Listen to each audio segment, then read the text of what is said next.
വിശുദ്ധ മാർക്കോസ് എഴുതിയ സുവിശേഷം അധ്യായം 14 32 മുതൽ 42 ഉൾപ്പെടെയുള്ള വാക്യങ്ങൾ. ഗെത്സമനിയിൽ പ്രാർത്ഥിക്കുന്നു. അവർ ഗെത്സമനി എന്ന് വിളിക്കപ്പെടുന്ന സ്ഥലത്തെത്തി. അവൻ ശിഷ്യന്മാരോട് പറഞ്ഞു, ഞാൻ പ്രാർത്ഥിക്കുമ്പോൾ നിങ്ങൾ ഇവിടെ ഇരിക്കുവിൻ. അവൻ പത്രോസിനെയും യാക്കോബിനെയും യോഹന്നാനെയും കൂടെ കൊണ്ടുപോയി പര്യാകുലനാകാനും അസ്വസ്ഥനാകാനും തുടങ്ങി. അവൻ അവരോട് പറഞ്ഞു, എൻ്റെ ആത്മാവ് മരണത്തോളം ദുഃഖിതമായിരിക്കുന്നു. നിങ്ങൾ ഇവിടെ ഉണർന്നിരിക്കുവിൻ.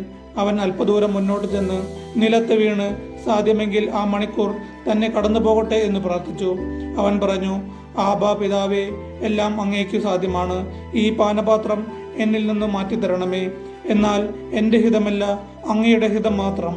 അനന്തരം അവൻ വന്ന് അവർ ഉറങ്ങുന്നത് കണ്ട് പത്രോസിനോട് ചോദിച്ചു, ശിമയോനെ, നീ ഉറങ്ങുന്നുവോ? 1 മണിക്കൂർ ഉണർന്നിരിക്കാൻ നിനക്ക് കഴിഞ്ഞില്ലേ? പ്രലോഭനത്തിൽ അകപ്പെടാതിരിക്കാൻ ഉണർന്നിരുന്നു പ്രാർത്ഥിക്കുവിൻ. ആത്മാവ് സന്നദ്ധമെങ്കിലും ശരീരം ബലഹീനമാണ്. അവൻ വീണ്ടും പോയി അതേ വചനം പറഞ്ഞു പ്രാർത്ഥിച്ചു. തിരിച്ചു വന്നപ്പോൾ അവർ ഉറങ്ങുന്നതാണ് കണ്ടത്. അവരുടെ കണ്ണുകൾ നിദ്രാഭാരമുള്ളവയായിരുന്നു. അവനോട് എന്തു മറുപടി പറയണമെന്ന് അവർക്ക് അറിഞ്ഞുകൂടായിരുന്നു. അവൻ 3ാമതും വന്ന് അവരോട് പറഞ്ഞു, ഇനിയും നിങ്ങൾ ഉറങ്ങി വിശ്രമിക്കുന്നുവോ? മതി, സമയമായിരിക്കുന്നു.